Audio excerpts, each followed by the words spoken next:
Hello everyone, welcome to my channel Winner point.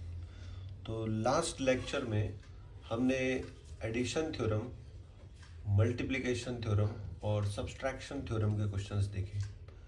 Now we are going to seen equations form questions. तो अभी हम matrix के matrices के equation वाले questions देखेंगे। जैसे अब हम उसकी प्रैक्टिस क्वेश्चन ले रहे हैं। ये एक क्वेश्चन है 1 2 3 4।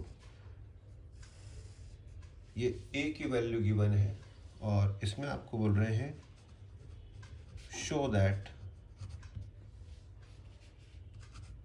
a square minus 5a minus 2i equals to 0। एक इक्वेशन गिवन है a square minus 5a minus 2i equals to 0 and value of a is given in equation form. ये 2 by 2 मैट्रिक्स गिवन है हमको। तो हमें करना ये है कि इस इक्वेशन में a की वैल्यूज और i की वैल्यू रखना है और इस इक्वेशन का लास्ट फाइनल आंसर आना चाहिए 0। इस टाइप के क्वेश्चंस में एक बेनिफिट ये होता है कि आपको आंसर पहले से पता है। आंसर आपका लास्ट में फाइनल 0 0 के मैट्रिक्स में आना चाहिए। तो कैसे हम इसको प्रूव करेंगे, कैसे हम इसको शो करेंगे, लेट्स सी। तो एक एक करके पहले हम क्या करेंगे, पहले a स्क्वायर की वैल्यू फाइंड करेंगे, फिर 5a की वैल्यू फाइंड करेंगे, 2i की वैल्यू फाइंड करेंगे, फिर हम उसको इस इक्वेशन में रखेंगे, सॉल्व करेंगे तो वैल्यू आनी चाहिए 0। तो कैसे करना है हम स्टार्ट करते हैं।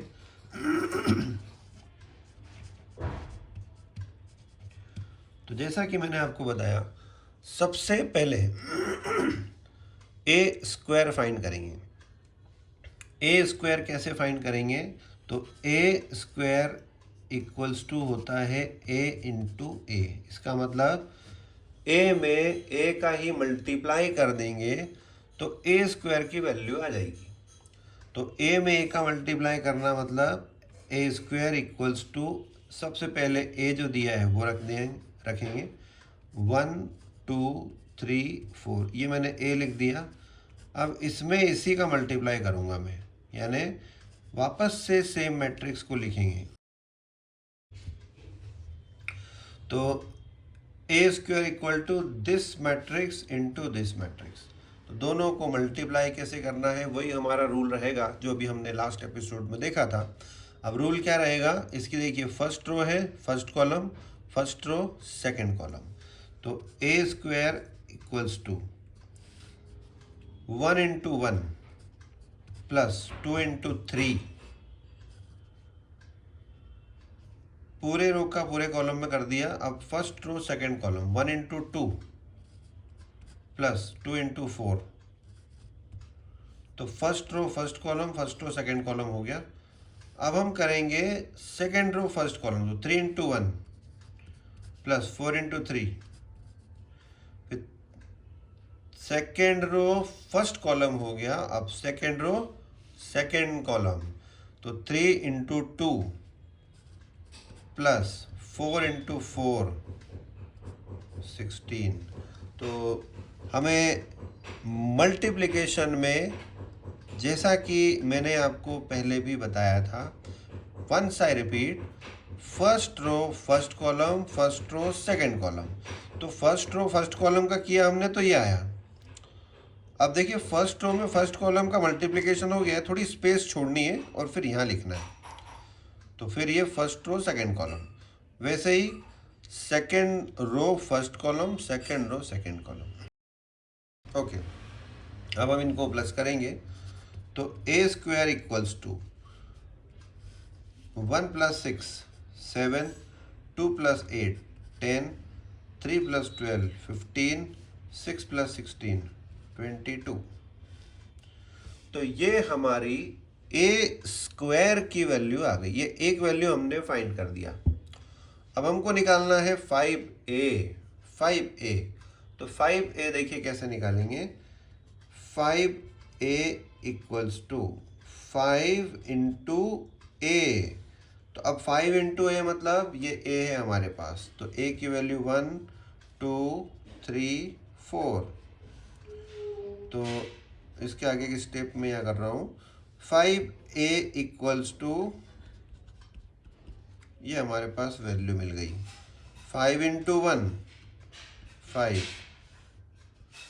5 into 2 10, 5 into 3 15, 5 into 4 20. So this is the value of 5a. Now we have a square, we have 5a. Now we need 2i. तो 2i की वैल्यू मैं फाइंड कर रहा हूँ। तो 2i इक्वल्स टू 2 इंटू आई। तो 2 इंटू आई हम यहाँ वैल्यू रखेंगे, तो 2i इक्वल टू 2 इंटू, अब देखिए i क्या होता है, जब 2/2 का मैट्रिक्स हो तो i होता है 1 0 0 1। जब 3/3 का मैट्रिक्स हो, अगर ये a की वैल्यू, ये a की वैल्यू 3/3 के फॉर्म में होती है तो 2/2 है, तो मैंने ये लिखा। अगर ये 3/3 के फॉर्म में होता, जैसे 1 2 4 3 4 1 8 4 ऐसे 3/3 होता, तो फिर i की वैल्यू ये होती 1 0 0 0 1 0 0 0 1। अगर क्वेश्चन 3/3 का मैट्रिक्स पे फॉर्म में होता तो अभी हमें इसकी ज़रूरत नहीं है, अभी हमें इसकी ज़रूरत है। तो ओके, 2i इक्वल्स टू, ये 2i की वैल्यू मिल गई हमको। अब 2 इंटू 1 2 0 0 2, ये 2i हो गया। तो अब इस इक्वेशन के हिसाब से आप देख सकते हैं, यहाँ हमारे पास a स्क्वायर मिल गया, 5a मिल गया, 2i मिल गया। अब इनको हम इस इक्वेशन में रखेंगे, इन वैल्यूज़ को। तो पहले मैं इक्वेशन लिखूंगा, तो a square minus 5a minus 2i। चलिए अब सब की वैल्यू रखेंगे, तो a स्क्वायर की वैल्यू मैं रख रहा हूँ जो हमने फाइंड की है। ये है हमारे पास a स्क्वायर की value 7 10 15 22, 7 10 15 22। This is a square minus 5a, 5a, तो 5a हमने ये फाइंड किया था, 5 10 15 20, 5 10 15 20, ये 5a हो गया। माइनस 2i चाहिए हमको, तो माइनस 2 0 0 2। अब इस पूरे एलिमेंट्स को हम सॉल्व करेंगे, तीनों मैट्रिक्स को हम सिंप्लीफाई करेंगे। तो a square minus 5a minus 2i equals to 7 minus 5 minus 2, इसको आप ऐसे लिख सकते हैं, 7 माइनस 5 माइनस 2, ताकि सॉल्व करना इजी हो जाए। अदरवाइज हम ये भी कर सकते थे, 7 माइनस 5 किया तो बचा 2, माइनस 2 किया तो 0 हो गया। तो ये डायरेक्ट करने जाएंगे तो मिस्टेक होने के चांसेस है। तो हम क्या करेंगे, पहले एक स्टेप में इनको नोट डाउन करेंगे, लिखेंगे, और उसके बाद अगले स्टेप में सॉल्व कर देंगे। तो क्वेश्चन सिंपल रहेगा, मिस्टेक होने के चांसेस नहीं होंगे। नाउ 7 को हमने 7 माइनस 5 माइनस 2 किया। अब 10 की बात, तो 10 माइनस 10 माइनस 0, तो ये 10 माइनस 10 माइनस 0 लिखें या नहीं लिखें कोई फ़र्क नहीं पड़ने वाला है, लिखेंगे तो भी वही बात है। 15 माइनस 15 माइनस 0 कोई मतलब नहीं। 22 माइनस 20 22 माइनस 20 माइनस 2। ओके, अब सिंप्लीफाई करेंगे तो a square minus 5a minus 2i equals to 7 minus 5 minus 2। हम ऐसे भी कर सकते हैं कि जो माइनस माइनस वाले एलिमेंट है उनको पहले सॉल्व कर लें। तो होता यह है कि माइनस और माइनस होते हैं प्लस, लेकिन साइन माइनस का होता है। तो -2 -5 हो गया -7, और ये प्लस का 7, तो +7 -7 0, 10 -10 0, 15 -15 0, 22 -20 -2। तो ये 20 और माइनस का 20 माइनस का 2 -22, और ये +22 0।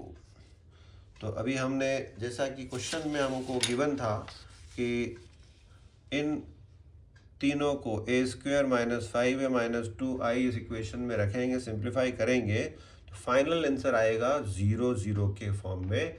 तो ये 0 हो गया, इसका मतलब कि ये क्वेश्चन आपका कंप्लीट हो गया। तो ये फाइनल आंसर आपका 0 आ गया।